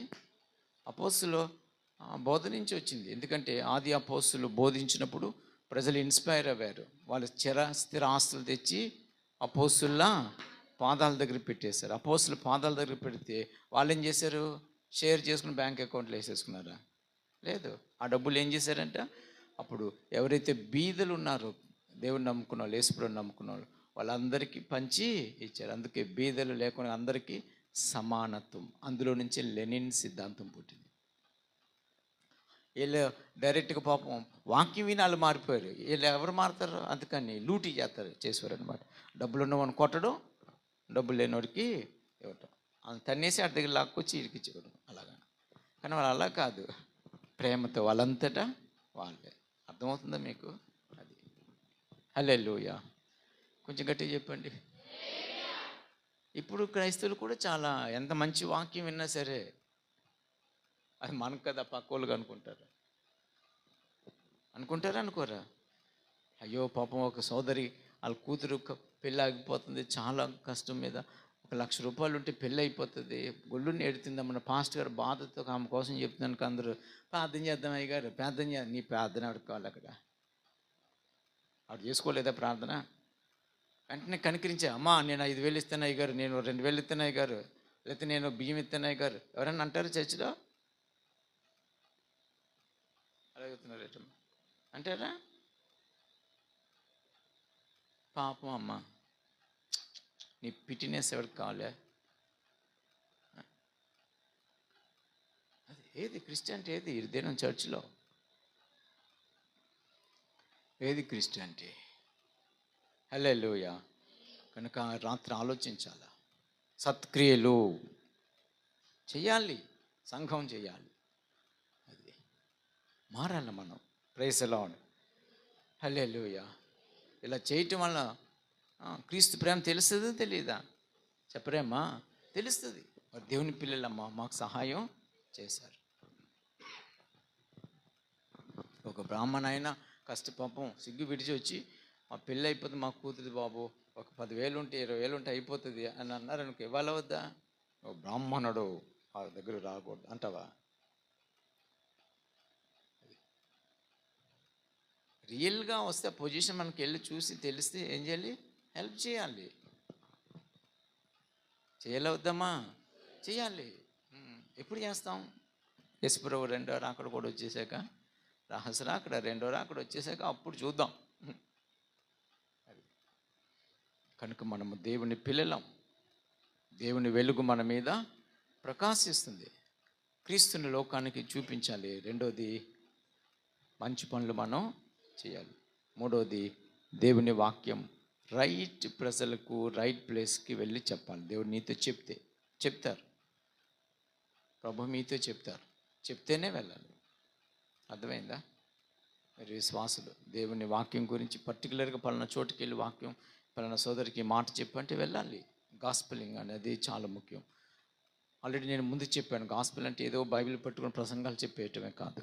నేను ముందు చెప్పాను కదా, చెప్పానా లేదా? ఏం చెప్పాను? రోగంతో పడి ఉంటే బెంగ పెట్టుకోద్దమ్మా, యేసయ్య నిన్ను స్వస్థపరుస్తాడు. ఆయన పొందిన దెబ్బల చేత స్వస్థత ఉంది. నీకు ఇష్టమైతే ప్రార్థన చేసుకో. That is gospel. ఎవరికి ఏది అవసరం అది. దేవుడు అన్ని విధాల అన్నీ చేయగలిగినవాడు. స్వస్థపరచువాడు ఆయనే, బాగు చేయవాడు ఆయనే, గుండె చెదిరివాడు, కృంగిన వారిని లేవనెత్తువాడు, చెరలో ఉన్న వారిని విడిపించువాడు ఆయనే, నిరాశపరులకు ఆశ్రయం ఇచ్చేవాడు ఆయనే, ఆకలితున్న వారికి ఆహారం పెట్టేవాడు ఆయనే. ఆయన అన్నీ చేయగలడు. ఆయన సమర్థుడు. ఎందుకనగా ఆయన దేవుడు. Is a God, is God. ఆయన దేవుడు. Jesus is the Lord. ఆయన ప్రభు. Is the Lord, is the supreme Lord. హల్లెలూయా. Is God and is the supreme Lord. అది కనుక ఆయన ఏమైనా అన్నాను గట్టిగా, ఏమైనా. అది కూడా ఉన్నాం కదా, ఏమైనా చేయగలవు, స్థితి మొత్తం మార్చగలవు, నీ నామముకే మహిమంతా తెచ్చుకొందువు. ఏమైనా స్థితి మొత్తం నీ నామముకే మహిమంతా. యేసయ్యా, యేసయ్యా, చేతులయ్యా నీకే. యేసయ్యా, యేసయ్యా నీకే సాధ్యము. హల్లెలూయా. ఆయన దేవుడు ఏమైనా చేయగలరు. అందుకని మీరు ధైర్యం ఉండాలి. మీకు అనుమానం పడకూడదు. ధైర్యంతో డిక్లేర్ చేయాలి. సంతానం లేదు, ధైర్యంతో డిక్లేర్ చేయి. వాగ్దానం ఉంది కదా, నమ్ముకో, ప్రార్థన చేసుకో, డిక్లేర్ చేయండి. వాళ్ళని ప్రేయర్ చేసుకోమని. హల్లెలూయా. దరిద్రులను బీదలను కనికరించేవాడు ఆయనే కదా, బీదలను లేవనెత్తువాడు ఆయనే. అపవాదుల్లో నాశనం చేయటం నీకు మంచిది కాదు, ఆయనకి ఇష్టం లేదు. ఖచ్చితంగా దేవుడు సహాయం చేస్తారు వాళ్ళకి ఇష్టమైతే. నాకేమో నేను ఇలా ఉంటానండి, మీకు మీ దేవుడికి వద్దన్న పొన్నంటే బలవంతమేమి మనకు అనవసరం. అది లెట్ హిమ్ లీవ్, అది వదిలే. అదనమాట. అందుకని సువార్త కూడా అందరికీ కాదు. ఎవరు ఆకలితో, నిజంగా ఆకలితో ఎదురు చూస్తున్నారు, ఎవరైనా ముద్దెడతారని వాళ్ళకి, ఎవరైతే రక్షణ నిశ్చేత కొరకు నిజంగా అయ్యో పాప స్థితిలో ఉన్నాను, నన్ను ఎవరు రక్షిస్తారా, నా పాపం నుంచి ఎవరు నన్ను విడిపిస్తారా అని ఆశపడుతున్న వాళ్ళు ఉంటారు, వాళ్ళకి. హల్లెలూయా. ఊర్లోకి వెళ్తే రానేను అంటే ఏం చేయాలంటే చెప్పులు కాలు దులిపేసి వచ్చేయి, అంతే. సొదొమ గుమరానికి మించిన పరిస్థితి ఆ పట్టణం మీదకి నేను తీసుకొస్తానన్నాడు. యాక్సెప్ట్ చేయకపోతే బలవంతంగా వెళ్ళి చెప్పవలసిన పని ఏమీ లేదు. చిన్నపిల్లోడికి మొద్దు బలవంతంగా కుక్కుతామా? కక్కుతాడు, కుక్కితే అదే అంటాను, కక్కుతాడు. వాడికి ఇష్టమైతేనే పెట్టాలి, ఇష్టం లేతే మానేయాల, అంతే. అది సువార్త కూడా అంతే. నశించు వారు ఎవరో ఉన్నారు, వాళ్ళకి సువార్త. హల్లెలూయా, హల్లెలూయా. తన ప్రజలు ఎవరు ఉన్నారు చెప్తాడు ఆయన పర్టికులర్గా. ఒక సంఘటన జస్ట్ అలా అలా చూపించి నేను ముగిస్తాను. అపోస్తల కార్యాల్లో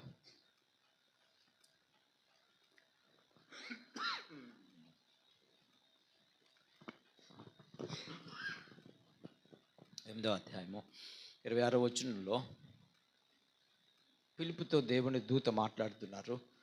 నీవు లేచి దక్షిణంగా వెళ్ళు, యెరూషలేము నుండి గాజాకి వెళ్ళే మార్గంలో, అరణ్య మార్గంలో ఒక వ్యక్తి వెళ్తాడు, కలుసుకో అంటాడు.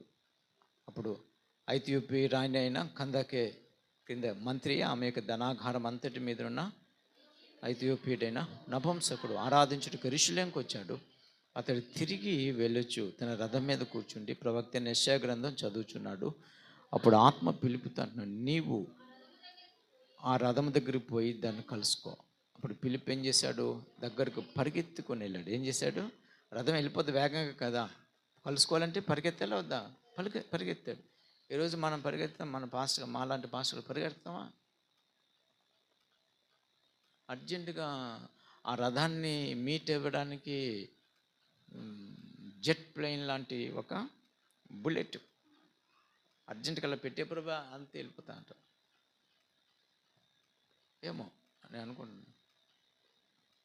పరిగెట్టమంటే ఇప్పుడు పరిగెడతామా ఎవరైనా? చెప్పండమ్మా. పాపం పరిగెట్టాడు. పాత నిబంధనలు కూడా ప్రభు కొంతమంది పరిగెత్తన్నారు. పరిగెత్తారా లేదా? పరిగెత్తారు. కనుక పరిగెత్తుకుని వెళ్ళాడు. ఎంత వేగంగా పరిగెత్తాడు నాకు తెలియదు. పరిగెత్తి రథాన్ని ఎదుర్కొన్నాడు. అప్పుడు పరిగెడుతూనే మాట్లాడుతున్నాడు కదా, పరిగెడుతూనే. అయ్యా నువ్వు చదువుతూ నీకేం అర్థమవుతుందా అంటే, ఎవడో నాకు చెప్పలేదే, త్రోవ చూపు నాకేం తెలుస్తుంది అన్నాడు. అయితే నేను చెప్తానన్నాడు. అతనికి ఇష్టమైంది కాబట్టి రథాన్ని ఆపాడు. నాకు అవసరం లేదు పోరా అంటే చెప్పరేమ్మా, వచ్చేయటమే. కానీ అతడికి ఆకలి ఉంది కాబట్టి అది ఎవరికి తెలిసింది? దేవుడికి తెలిసింది, దేవుని ఆత్మకు తెలిసింది. అందుకని పిలుపుతో మాట, నువ్వు వెళ్ళు. రథం ఆపాడు, ఎక్కించుకున్నాడు, ఎక్స్ప్లెయిన్ చేశాడు. వింటా ఉంటే మారు మనసు వచ్చింది. ఒక చోటుకు వచ్చాక రథం ఆపాడు. నీకు ఇష్టం, నీకు అభ్యంతరం లేకపోతే నాకు బాప్తిస్మే, నేను యేసుని సొంత రక్షకునికి అంగీకరించాను.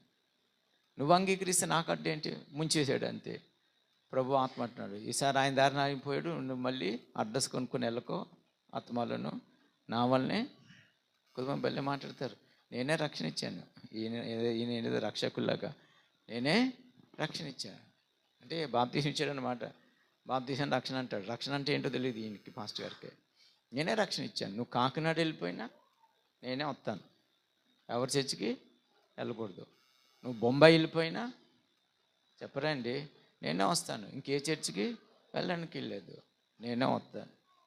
అమెరికా వెళ్ళిపోయినా నేనే వస్తాను. అర్థమైందా? హల్లెలూయా.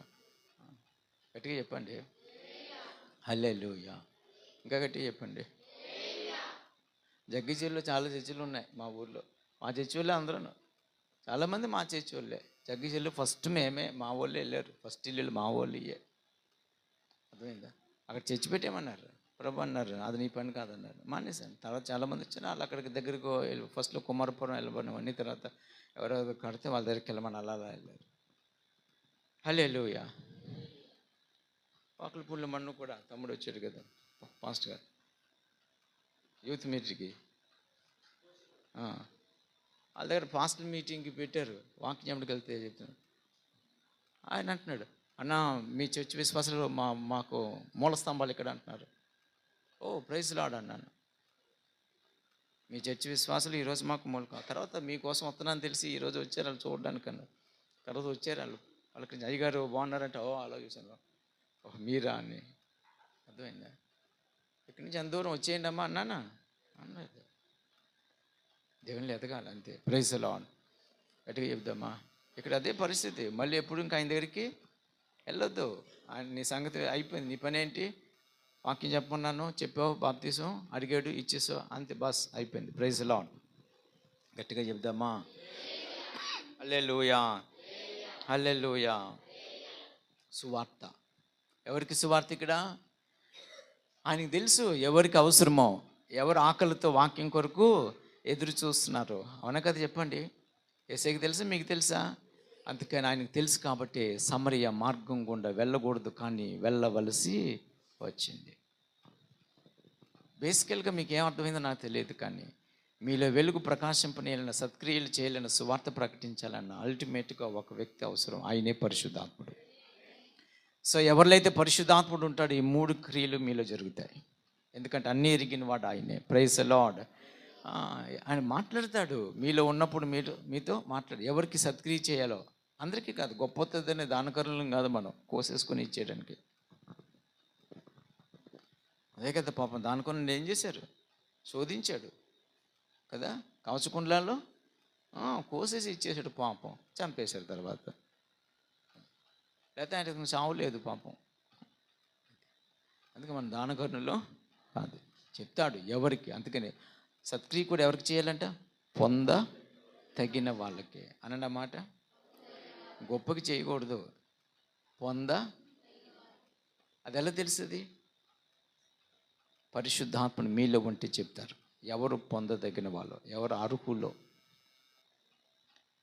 మా దగ్గరకు చాలామంది వస్తారు, కొంతమంది అస్సలు వాళ్ళు ఎంత ఎన్నా సరే తగేడి చేస్తారు, అయినా కరగదు నాకు, అసలు మనసు కరగదు. మీరు ఎన్ని ఏడవండి. ఇప్పటికీ నాకు 100 మెసేజ్లు వచ్చేస్తే ఒకరి చోట నుంచి. హాస్పిటల్ నుంచి తగిలేసేలా ఉన్నారు, హాస్పిటల్లోంచి డిశ్చార్జ్ పంపేసేలా ఉన్నారు, డబ్బులు కట్టాలి, పంపండి. ఏదైనా నా దగ్గర సొమ్ము దాచినట్లు అర్జెంటుగా పంపండి. కరగదు. ఎవరికి ఇవ్వాలో దేవుడికి తెలుసు, వాళ్ళకే, పొందదగిన వాళ్ళకే. అర్థమైందమ్మా? హల్లెలూయా. సువార్త కూడా ఎవరికి? ఎవరో ఉన్నారు ఆయన ప్రణాళికలో, వాళ్ళకి, నాట్ ఫర్ ఆల్. అది ఎలా తెలుస్తుంది? పరిశుద్ధాత్ముడు నీలో మాట్లాడితే పోయి గాస్పెల్ చేయాలంటే పోయి ఏం చేయాలి. అలే వరాలు అందుకు ఉపయోగం. గాస్పెల్కి వరాలకి లింక్ అనమాట. వివేచన వరం ఉంటే, స్వస్థత వరం ఉంటే పోయి మనకి తనకు బాగాలేదు, అస్వస్థతగా ఉంది, నేను స్వస్థపరుస్తానని చెప్పు అంటే నువ్వు వెళ్ళి చెప్పి ప్రార్థన చేయ అంటాడు. అప్పుడు వెళ్ళిపోయి నువ్వేం చేయాలి? ఆ మాట చెప్పి యేసయ్య నీ రోగాన్ని చూశారు, ప్రభు నేను స్వస్థపరుస్తా అని చెప్పారు. ఆమె నమ్ముతుంది. అప్పుడు చేపెట్టి ఏం చేస్తావు? నువ్వు ప్రేయర్ చేస్తావు. అప్పుడు ఆమెకి ఏమొస్తుంది? లేక అతడికి ఏమొస్తుంది? స్వస్థత వస్తుంది. హల్లెలూయా, హల్లెలూయా. ఇంకా గట్టిగా దేవుడు బయలుపరుస్తాడండి. హల్లెలూయా.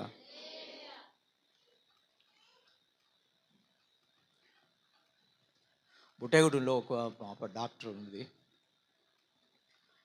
వాళ్ళది వేరే పక్కన జంగారెడ్డి నుంచి వచ్చేవారు నువ్వు బుటేగూడ. తను డాక్టర్, బట్ తనకి హెయిర్ లాస్ అయిపోయింది అనమాట, ఒక ప్రాబ్లం వల్ల గుండె అయిపోయింది. ఆ బిడ్డ ఎప్పటి నుంచో నిరాశలు ఉందండి, ఇంకా నాకు ఎవడు మ్యారేజ్ చేసుకుంటాడు అది ఇదని.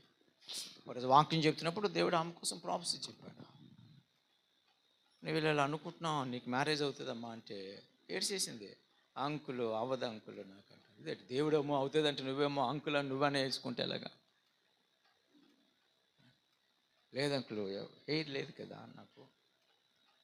హెయిర్ లేకపోయినా కావాలని చేసుకున్నాడు వస్తాడమ్మా, దేవుడు ఎక్కడ పెట్టుంటాడు అంటే నమ్మని చెప్పి కౌన్సిలింగ్ ఇస్తే అప్పుడు నమ్మి ప్రార్థన చేసుకుంది. వితిన్ 2 monthsకి మ్యారేజ్ సెటిల్ అయిపోయింది. ఇప్పుడు వాళ్ళు చక్కగా వస్తారు, అప్పుడప్పుడు వస్తుంటారు వాళ్ళు, బోత్ ఆర్ డాక్టర్స్. అర్థమైందా? పిల్లల విషయంలో కూడా అలాగే మెరక్కెలుగా పిల్లలు పుట్టారు. దేవునికి స్తోత్రం. గట్టిగా చెప్పి అలా బోల్డ్ ఉన్నాయి సాక్ష్యం. హల్లెలూయా, హల్లెలూయా. సో గిఫ్ట్స్ అనేవి వాక్యానికి లింక్ అనమాట. అందుకనే మార్కు ఆ మాటలు రాశాడు, సువార్త వెనకాల సైన్స్ వండర్స్ ఫాలో అవుతాయి, కన్ఫర్మ్ చేయడానికి అనమాట. చెప్పే వాక్యాన్ని రుజువు చేయడం, బలపరచడానికి. Praise the lord. అందుకనే ప్రతి దైవజనుడు, ప్రతి విశ్వాసి, నిజమైన దేవుని ఆత్మకులను ప్రతి ఒక్కరూ గిఫ్ట్స్ కలిగి ఉండాలి. హల్లెలూయా. అర్థమవుతుందా? Everyone operate the gifts to glorify the God, to make the kingdom of God, to build the kingdom of God. So భారతదేశం సువార్త తెచ్చిన తోమా నుంచి చెప్పాను మీకు, మీరు కూడా తోమా కంటే తోమలాగా అని చెప్పను. తోమయ్యే మనమే. మిమ్మల్ని దేవుడు ఎలా వాడుకోవాలనుకుంటున్నాడో అలా ప్రభు నన్ను తోమలా వాడుకోండి అనకండి. అర్థమైందా? బిల్లీ గ్రాహం గారిలా వాడుకోండి అనకండి. నన్ను ఎలా వాడుకోవాలనుకుంటున్నావో అలా వాడుకో, నేను వాడబడతాను నీ బలమైన చేతిలో తండ్రి అని సమర్పించుకోండి. లేదు ఇలా భక్తి చేసుకుంటే అలా కాలక్షేపం చేసేంత నష్టపోతాం. కనుక నేను నీ చేతిలో వాడబడతాను తండ్రి, నీ వెలుగును ప్రకాశింపనిస్తాను, సత్క్రియలు చేస్తా, సువార్త నన్ను పంపితే వెళ్తా, ఎవరికి చెప్పను చెప్తా. అలా సమర్పించుకుని దేవుడి మాటలు మన వెనుకల్లో దీవించుగాక.